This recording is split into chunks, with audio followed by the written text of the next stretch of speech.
Egghead Island is over, and it has by far been the most lore and detail-heavy One Piece arc ever. Meaning that there has been so much information and action crammed into all of these chapters that there have been tons of details and Easter eggs throughout this arc that you probably missed. Some funny, some weird, and some that are just straight up massive for the entire ending of One Piece. Starting with our first look at Vegapunk's facility on Egghead Island, which makes it very clear right from the start of this arc that we have left the traditional Japanese aesthetic of Wano for a retrofuturistic fever dream, and towering over all the high-tech wonders of the future city are two gigantic holograms of a monster dragon and a robot locked together in epic combat. It's a very powerful panel, and with how much this robot resembles Emeth, who has been fighting giant monsters who happen to be celestial dragons, yeah, this is definitely another great example of Oda-sensei hinting important details in plain sight early on in an arc. Also, to all of you Crocomom truthers out there, did anyone else notice that the monster dragon has a weird banana-shaped section on its head as well? Kind of like the banana gators from Alabasta, just saying. And actually, speaking of things hidden in plain sight, this is a video about interesting details, so we obviously can't miss out on the funny ones as well. There's always been plenty of pop culture references in One Piece, and the current arc is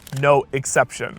I guess you could even call some of them Easter eggheads, am I right? And in keeping with the sci-fi setting here, there's an awesome mix of things from games, animes, and movies alike. Because basically right from the start, we get some very serious Astro Boy vibes, as well as a lot of nods to classic tokusatsu in all the funky robots and monsters. Even Godzilla himself seems to be hanging out in the background here as well. Now, on the games front of sides, we also get Gear 5 Luffy doing his very best Gigantamax Gengar impression during this very much anticipated rematch with Rob Lucci, and there's even what looks like a Super Nintendo controller on one of the buildings as well. As far as movie references go, the grid patterns on the ground look kind of like they come straight out of the sci-fi classic Tron, if you ask me, and the Iron Giant Emeth is possibly also a nod to the book turned into movie, The Iron Giant. The Pacifista police are getting in on the action as well, looking kind of like a cross between RoboCop and Judge Dredd becoming a mall cop, I guess. Come on, tell me I'm wrong here. So as you can already see, Egghead Island has a lot going on, but did you notice how it came to be in the first place? Because you might not be aware, but it has been a work in progress ever since the explosion at Punk Hazard 4 years prior to the current events, and during the Kuma flashback, we actually get to see it go from a small winter island all the way to a state-of-the-art tropical paradise. So how, you might ask, did they pull off building one of the most impressively high-tech settings in the entire story to date, and in such a remote area so close to the very end of the Grand Line? And no, turns out it wasn't just all of these fat stacks of dirty government money and the power of science, though they definitely did help,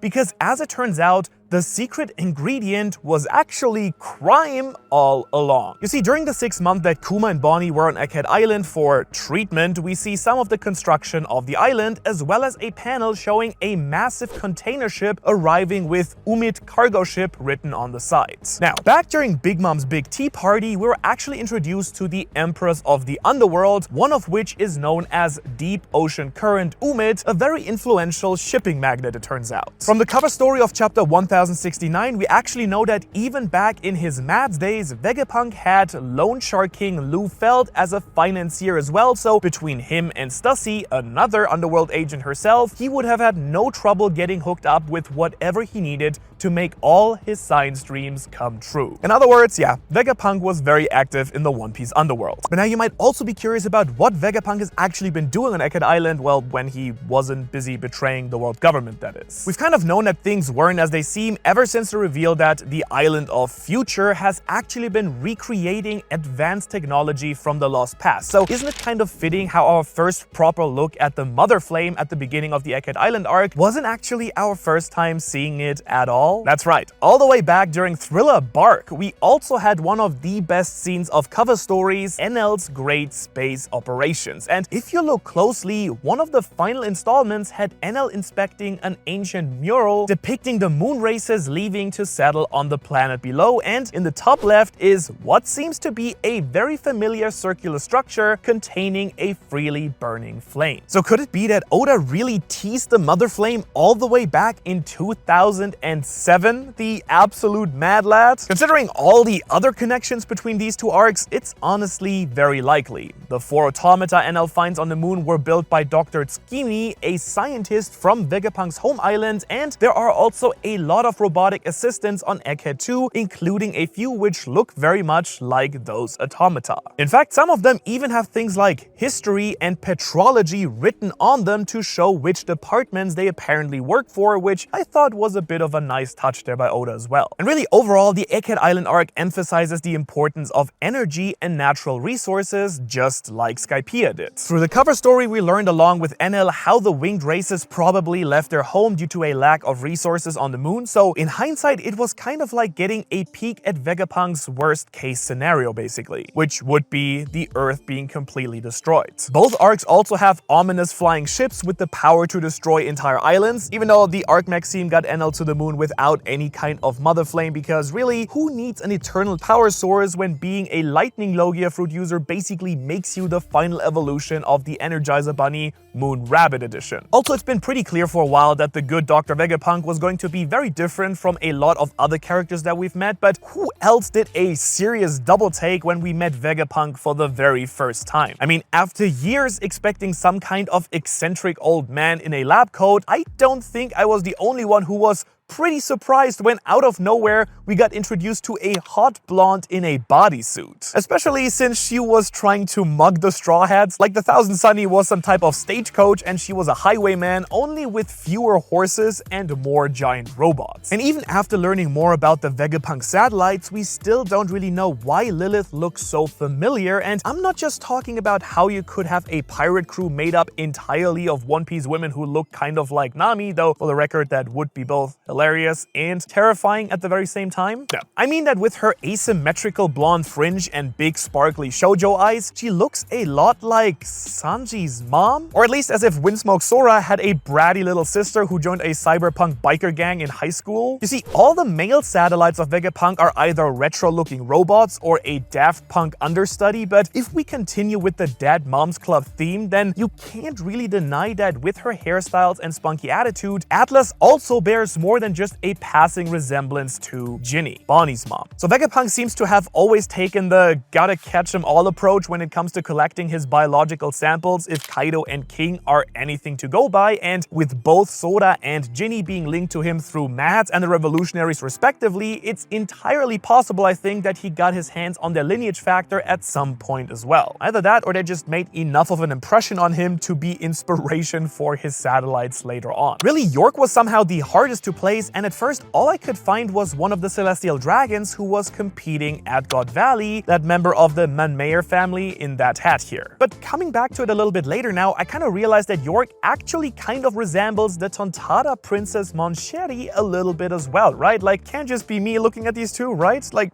York has rosy cheeks and a slightly pointy nose, just like she does, plus they both have long, wavy blonde hair with 2 little space buns. I mean, sure, one is a kind-hearted dwarf, while the other is even taller than Brook and the literal embodiment of greed, but still, to be that perfect opposite in some of their key traits while still looking similar, it might be a coincidence, but it would be a pretty interesting one to say the least. So I have to say, no idea how Monterey might be connected to Vegapunk though, unless you have any ideas. But honestly, there's not that much which would surprise me these days when it comes to just how far-reaching Vegapunk's influence has been thanks to his inventions and his scientific discoveries. You know, long before he decided that broadcasting his post-modem whistleblowing agenda to the entire world was the best response to receiving a very literal termination notice from his employers. Unsurprisingly, I guess, this influence seems to have even extended to the ranks of the Marines, who are pursuing their very own form of justice as well. Commander Hibari is a member of SWORD with cute taste in teddy bear accessories and a huge crush on best boy Kobe. In addition to living her best coming-of-age workplace rom-com life, she's also a sniper, and a pretty good one too if her rescue of Kobe on Hachinosu is anything to go by. But the really neat thing is that she did it using bullets made of GP flower. In case you didn't know, this is a very special kind of flower that only blooms in gunpowder. They were invented by Dr. Vegapunk while he was still with Mads, and as we see in the chapter 1073 cover story, this invention won him the Ibel Peace Prize. Which somehow is even more relevant when you consider that the Nobel Peace Prize it's based on was actually created by a man man called Alfred Nobel, the inventor of dynamite and other types of explosive. Very much like Vegapunk, after some of the Mother Flame was stolen and used to destroy Lulusia, his inventions were also responsible for violent death on a scale that no one was prepared for, and it's very likely that the Nobel Peace Prize was a way for him to leave behind a better legacy through giving something more positive back to the world as well, just like Vegapunk is trying to do now with his broadcast. It's kind of ironic when you think about it, how the guy with serious 60s hippie, make love not war vibes ultimately ended up being a weapons manufacturer for the same assholes who've spent the better part of the last 8 centuries treating the Geneva Conventions like a to-do list. And so while GP Flower might have been invented as an expression of early Vegapunk's idealistic but ultimately naive hopes for the future, the fact that a young person like Hibari here, part of the future of the Marines herself, according to Garb, has repurposed his invention as ammunition to use in combat, but solely as a way to disarm and de-escalate, it's actually kind of nice when you think about it. And while for the longest time it felt like it was never gonna end, Broadcast Gate is already being considered one of the most significant in-universe events to happen in a very long time. Both in terms of content and the sheer scale of the reach it's gotten, there's almost no one on the planet who it isn't affecting in some way or form at this point. Well, I guess unless you're up on Skypiea apparently, though that seems to be an exception since Wano and Fishman Island are listening in as well. And this might actually explain how one of the best parts of Vegapunk's broadcast has been the chance to finally check in with so many characters from all over the One Piece world, some who we haven't seen in years, maybe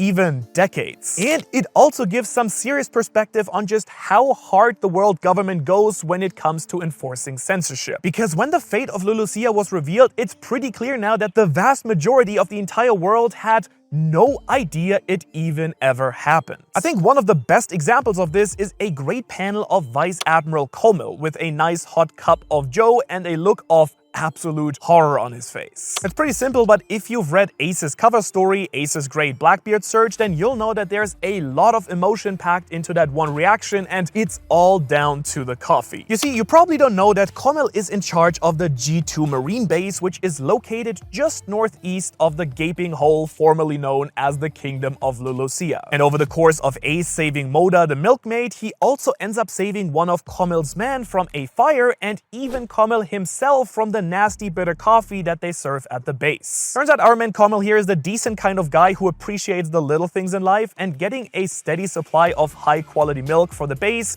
means that his coffee, his meetings, and just his workday in general are just that little bit better. So that was already a nice Easter egg here, but it also worked out pretty well for Moda and her family as well, and it's overall a pretty sweet feel-good story, right up until you remember that Moda the milkmaid got front row seats to the utter annihilation of her home by the literal wrath of God falling from the sky. She and the other recruits who had just left with Sabo to join the Revolutionary Army are now all that's left of an entire island, and that's driven home in the very humanizing realization by Komil that he won't be getting that nice milk for his coffee ever again. Okay, who else had to brush away a very manly tear after this one? Well, here's something to balance out the horror of government-sponsored genocide, and fittingly enough, it takes us back to a kingdom ruled by their very own secret dynasty, Alabasta. It's actually been over 2 years now since we've seen the town of Yuba, and if you remember back then, it was a rundown former oasis which, thanks to the drought engineered by Crocodile, had long been abandoned by all but one stubborn old man and his shovel. And when the crew left Alabasta, it had been in real danger of being swallowed up by the desert forever, but now, a bit over 2 years in the story later, the people have finally returned and Yuba has been restored to all of its former greenery and glory. Good for them, huh? And now, it might not sound like one of the most exciting examples, but it's definitely one of the most heartwarming in my opinion, mainly because we don't often get to see just how much Luffy and the rest of the Straw Hats really are leaving the world a better place than they found it while they're busy speedrunning the Grand Line. And just some of the highlights here are definitely Gin, Don Creek, and Pearl being spotted right here on Hachinosu, Tonjit and his new stilts, a bold choice considering his last pair, and all our East Blue besties listening in as well. Some of the fake Straw Hats even make an appearance, though they're now dressed up as the Kid Pirates instead for whatever whatever reason, and I do have to say, the fact that the closest we've gotten to a sighting of useless Captain Mid being the Moro Black LARPing as him in jail is just kind of wow when you think about it. But speaking of jokes, most hardcore One Piece fans know just how much Oda-sensei likes playing around with numbers to make puns and add a lot of deeper meaning to things as well. Like how often Luffy has the numbers 5 and 6 in his bounty or on his clothes in the cover art, since Go, 5, and Mu, 6 sound like Gomu, like the rubber fruit. But aside from his obsession with using this popular kind of Japanese wordplay in his work, seriously, go look it up, it's called Goro Awase, and once you start looking, it's just everywhere in One Piece. But he also really likes making things match. And this arc has a lot of references to demonic forces, and fittingly, it also has chapter 1066 as well, which might not be quite 666, but is close enough, I'd say. Now, the cover story for this chapter is about Germa 66 and features some of their snail ships proudly flying huge flags with the number 66 on them. And even the chapter itself continues this very same pattern, with the first page having the number 66 prominently displayed right there on the huge island clouds. This number and the accompanying horizontal lines are actually part of the Frontier Dome, a complex laser security system which protects the lava face of Vegapunk's lab and Punk Records from seemingly everything except for Kizaru's light logi abilities and St. Marcus Mars's high score in Angry Birds, it seems. But tell me, have you noticed anything off about this panel yet? It's a really cool little detail I only really appreciated when going back and reading through the entire arc again in full, but when you do, we can actually see the number displayed here on the Frontier Dome steadily increase over time. Starting at 066 when we first arrive, and then it climbs all the way up to 100 in chapter 1071 as the security is slowly ramped up to the max along with the threat level, only for it to be switched off and going back down to 0 right in time for the evading Cypherpole agents and Seraphim to slip right through. Though when it's then reset back to 100 a couple of chapters later, it then turns into a real I'm not locked in here with you, you're locked in here with me kind of situation, especially once Luffy starts to bring the literal noise so he can more efficiently punch Rob Lucci into the dirt. And actually, on the topic of hilarious wordplay, up next is a really funny one that I'm genuinely surprised I haven't heard more people talk about. You see, for chapter 1106, there was actually a cover art request by a reader for Robin dresses a crocodile in a cute getup, and boy did Oda-sensei deliver on that very weird request, and we get to see Robin given an approving thumbs up to a very dapper crocodile. They must have just finished up a spot of beachside shopping, and he's showing off his new slick new threats, including a t-shirt with a crocodile and the word La Costa on it as well. Pretty adorable and somewhat goofy, right? Well, it just so happens though that this is also incredibly clever on many levels, because not only is Lacoste a luxury French sportswear brand that is super popular in Japan, but the brand's logo is literally a crocodile as well. But then it also turns out that Lacoste is an old French noble surname meaning by the coast, so with them being right next to the beach, yeah, this seemingly very simple panel isn't just funny because Robin used to work in another sandy place for another stylish crocodile, it's also a joke that is a seamless blend of visual humor, multilingual wordplay, and really dumb puns in classic Oda fashion. I mean, there's really no one else out there doing it quite like him, if we're being honest. But as I'm slowly getting a sunburn out here, who's ready to go from that cute intermission to one of the single most tear-jerking backstories in the entirety of One Piece? Because we now know that two of the most important devil fruits in the whole story, Kuma's pawpaw fruit and Kaido's fish fruit, model Azure Dragon, actually came from the very same place, God Valley, where they were intended to be prizes for the native hunting competition held there by the Celestial Dragons 38 years ago. But if you look really closely at the panel here, you'll see that there's actually 6 identical prize chests on display, which begs the big question, what were the other 4 probably insanely powerful devil fruits up for grabs that day? And of course, what are the odds that we've already seen them in action? Basically, the only devil fruit that we know that it definitely can't be is Luffy, since if the Gorosei got a hold of that damn thing, there's no way in hell that they do anything except put it straight in the timeout freezer right next to that giant straw hat that Im-sama was staring at ominously that one time. We also know that the Soul fruit is out, since Big Mom already had her powers before the God Valley incident, but it's actually not confirmed at all if any of the other Roger pirates had any devil fruits at all, or if the Rocks pirates like Whitebeard, Cheeky, or Rocks himself, who we do know have powers, already had them or got them later, and something as powerful as the Tremor fruit would definitely fit in with the other 2 that we know of in these 6 chests. Then there's also the very curious case of Kurozumi Higurashi, who seems to have known Kaido, Shiki, and Miss Buckin back during their rock stays as well. Now, for a native of the isolated country Wano, isn't it interesting that she somehow got her hands on not only her clone fruit, but also Orochi's mythical zone snake fruit, and maybe even Kurozumi Senimaru's Beria fruit as well. Since we're constantly in the Grand Line, it's kind of easy to forget sometimes, but devil fruits are really rare. Most people can go their entire life never seeing one at all, but this would all make sense if she was also on God Valley and managed to swipe a couple during all the confusion herself as well. And actually, speaking of the God Valley devil fruits, there's something really interesting about how the pawpaw fruit was introduced to us in the story. You see, when Ginny was explaining their plan to escape the island, she mentioned those two fruits specifically because they'd be useful for an escape. Makes sense, right? Only while she's describing their abilities, Oda-sensei drew a couple of little critters behind her to represent each of them. And while one is predictably a dragon, the other is actually a cat instead of a bear. And you know everything about Kuma, from his name, Kuma being bear in Japanese, to his hairstyle, his hat style,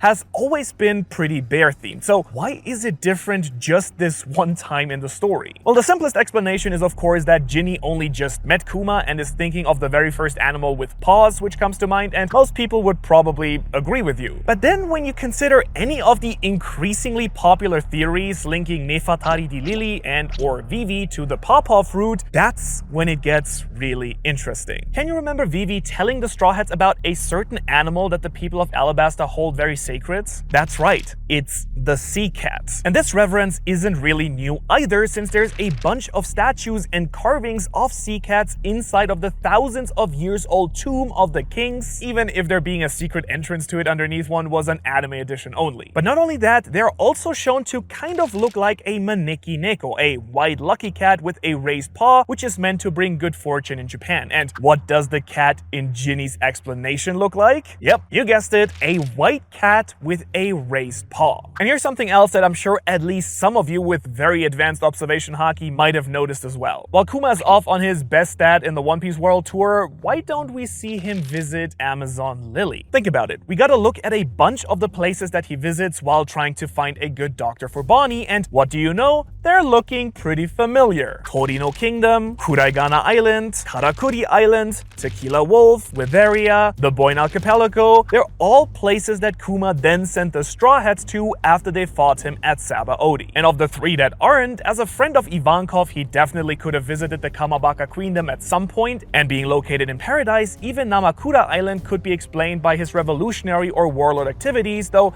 maybe that's a mystery for yet another day to answer as well. But Amazon Lily specifically really is very conspicuous in its absence here though, and that absence raises so many questions, because if he just dropped by looking for a doctor sometime during this time frame, they would have shown it with all the rest here, right? There's also how Amazon Lily is located within the calm belt, which means that a normal ship can't actually get there since there is no wind or no tides to sail them there. You also need a way to deal with all the massive sea kings, and the only method that we know for doing that are basically Conqueror's Haki, a ship with a sea stone made hull coating, or I guess by having Princess Shirahoshi on speed dial. Now, 2 out of these 3 options wouldn't have been available to Kuma, and sure, the sea stone option was a Vegapunk invention, but there's also no evidence of this ever happening and no other precedent of a warlord being given access to this marine exclusive technology. Now, we do know for a fact that Kuma can only send people to places that he's actually been to himself. It's a really hard limit to his broken devil fruit, so if his visit wasn't during his years as a warlord, it would have to have been during his time with the Revolutionary Army. And if you believe a really popular fan theory, Dragon could theoretically have both the Conqueror's Haki and wind powers needed to get a ship to the island, which would also give support to some of the other fan theories going around that the recently revealed former Empress of Amazon Lily Tritoma might be Luffy's mother. Now, even if that's not the case, Amazon Lily still doesn't allow men on the island, but don't forget that the Revolutionary Army also have Ivankov. So I guess a few shots of their special hormones that could make that a non-issue even for Kuma. So who knows, maybe the big secret is actually that Dragon was Luffy's mom this whole time after overall. But of course, Luffy's really strange parentage isn't the only secret that the fans are really obsessed with. One Piece as a story and as a world is defined by its big secrets. What is the One Piece? What happened during the Void Century? How in the world did Big Mom have a kid with her tiny tontada husband? Now, Egghead has been a good arc for anyone curious about the oh-so-mysterious secret behind the Will of D, especially with the reveals that not only have the Nefertari family been part of the D-Clan all along, but Professor Clover as well. But here is someone else who has strong ties with multiple members of the D-Clan for a while now, and that is, of course, Sabo. Now, while he's spying in on King Cobra's audience with the Gorosei, we get to see a brief flashback to a discussion that he had with Ace and Luffy back when they were kids about how they share the same middle initial even though they're not technically related. Now, in typical D fashion, Ace of course has no idea what's going on there but offers to share it with Sabo anyways, saying that he could now call himself Sa-D-Bo, which is actually pretty hilarious when you think about it, the second coming of Joy Boy having a brother named Sad Boy. And of course, Sabo's recounting of the reverie was yet another real treasure trove of information, and you don't have to be a hardcore theory crafter to thank him for not only peeking in at the secret ruler of the world, Imu, but also for not hesitating to throw hands with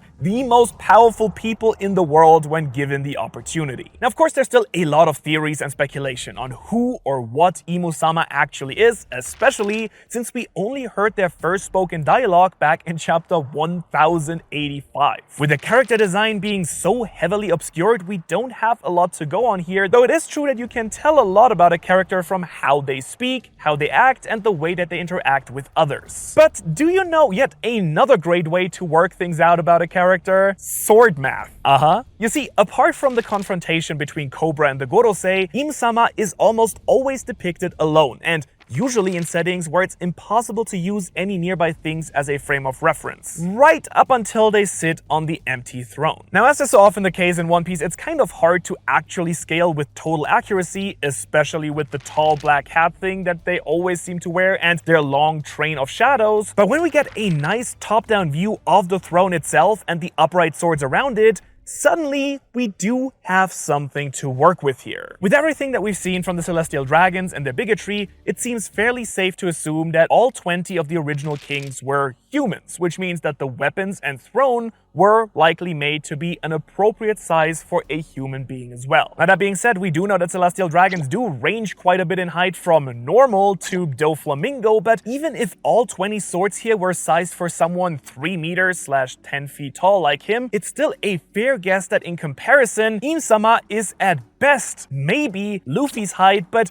likely even smaller than that. Now, I'm not saying for sure that they're basically gonna end up as an even more terrifying version of what Sugar was to Dressrosa, which is genuine nightmare fuel, by the way. Like, yikes, her fruit is just scary, but I am going to put my berries on Im-sama being a very literal short king. But Im-sama isn't the only one working quietly in the background as well. Sanji, of course, had his Mr. Prince moments in the past where he took care of business behind the scenes, but this arc with Egghead, that role seems to have been taken up by our man Jinbe. And this is something that I completely missed the first time I read chapter 1093, but if you pay close attention, it actually shows Jinbe carrying something while down on the second floor with Sanji when he tells Vegapunk over the Dendenmushi that he's got everything you asked me to bring aboard. And is anyone else as curious as I am about what Vegapunk considered important enough to take with him away from Egghead? You see, back during the call between York and the Gorosei, we only see Jinbe a few times in the background while everyone's eating and getting ready to go. So that kind of leaves around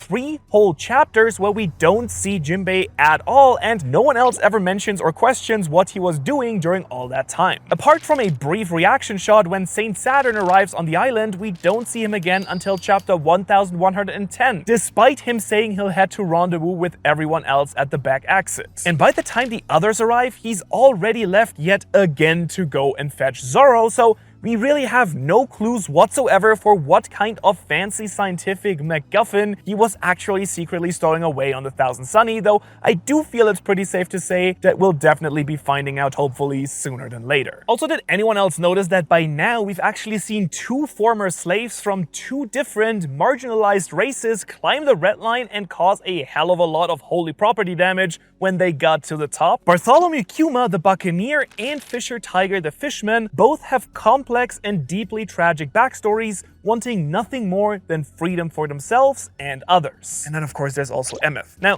both are associated with the sun god Nika, either directly like Kuma, who was a pastor that worshipped him, or indirectly in the case of Fisher Tiger, who named his entire crew of liberated slaves the Sun Pirates. And in the immortal words of James Bond in Goldfinger, once is happenstance, twice is a coincidence, and 3 times is enemy action. Because when you throw in the Iron Giant Emeth, odds are pretty high that this was absolutely intentional on Oda-sensei's part. I mean, don't forget, the only reason Emeth ended up with Vegapunk to begin with is because 200 years ago, he was climbing the red line to Marijua before he ran out of energy and then stopped moving. Why was he going up there, and what are the odds that he'll actually end up having even more in common with the other two? Because I mean, we already know that he was potentially part of Joy Boy's crew, or at the very least his friends. Now, if you watch enough anime, I can pretty much guarantee that you've heard of at least one of the imperial regalia of Japan. Those are 3 treasures said to be passed down through the imperial family from the sun goddess Amaterasu herself. And they also happen to be what Admiral Kizaru's attacks are named after, so let's have a quick look at why that exactly is. The very first attack Kizaru uses in the Egghead Island arc is Yata no Kagami, the sacred Yata mirror, which represents the virtue of wisdom. In fact, this lightspeed ricochet move is what gets him through the Frontier Dome's shielding later on too, which is a pretty wise move for sure, I would say. Then his next attack is Yasakani no Magatama, string of jewels, which represents the virtue of benevolence. Now this is when Kizaru splits into many beads of light, which can all move independently, and later in the same chapter is a flashback to when he and Vegapunk met a young Sentomaru. In this flashback, Kizaru reminiscens about how Sentomaru was alone and Vegapunk took him in when he needed a job so he could buy onigiri, and that he'd been a cute kid and how meaningful the time that they all spent together actually was. Which I would say pretty benevolent, right? And then his third attack is Ame no Murakumo, Heavenly Sword of Gathering Clouds. The Naruto fans might recognize its later name of Kusanagi no Tsurugi, the grass-cutting sword. It represents valor, and considering that when Kizaru whips it out, he's bringing a light sword to fight a sun god, one who already went full-on Looney Tunes and yeeted him halfway into the next manga volume, yeah, I'd say that he's being pretty valorous. Though I think this whole arc from his perspective still comes under the category of cool motive, still technically murder. And as it turns out, motive continues to be a key factor throughout Egghead Island. Stussy's betrayal of her fellow ZP0 agents Kako and Lucci in chapter 1073 definitely took them by surprise, even though the foreshadowing began as soon as they arrived on the islands. Before an overexcited Kaku fails to land a kick on the giant dragon hologram, she knows that it won't work, telling him it's useless to try, and when Lucci remarks on how she seems well informed, she just says that it's all feeling nostalgic to her, meaning this elite government assassin is already familiar with either Egghead Island, Dr. Vegapunk himself, or both. Now that should already raise some suspicion, right?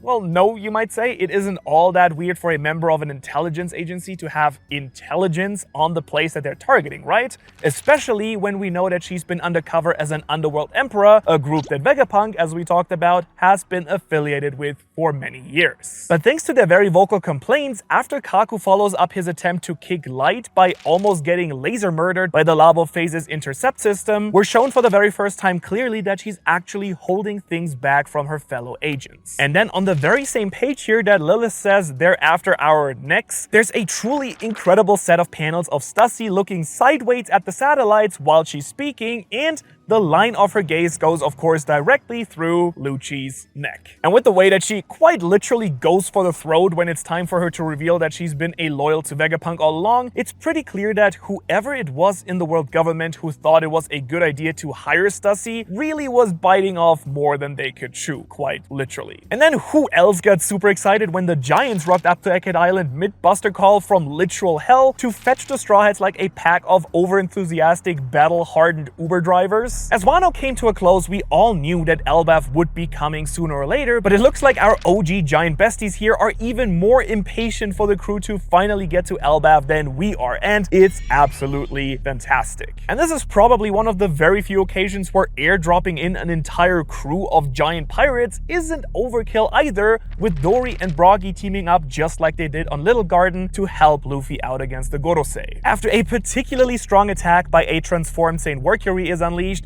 they use the joint technique Sun Shield Svalin to defend him, which in addition to looking really badass, is actually a direct reference to a shield mentioned in Norse mythology as well. Now, the original shield in Norse mythology actually stands in front of the sun to protect the world from its heat, so it's kind of a fun subversion that this time it's protecting the sun god or the sun instead. And then their follow-up attack on the Borosei himself is called Split Skaldar, with Skaldar seeming to be an Old Norse word meaning duty, or the act of joining together in the name of duty. Again, very fitting for a combo attack that hits this damn hard, right? Especially when it's done for the sake of a friend who also happens to be the embodiment of the chief solar deity of your very own religion. Which is also very fitting as I'm standing here in the sun looking on Lake Tahoe in the US during my trip. What a fantastic arc. If you want to watch more One Piece videos, there's a video right below me. And otherwise, thanks so much to all the people who have started to support this channel on Patreon. If you want to check it out and get access to a ton of really unique perks and your name at the end of the video, you can click right here as well. Thanks so much for watching, and I'll see you in the next one.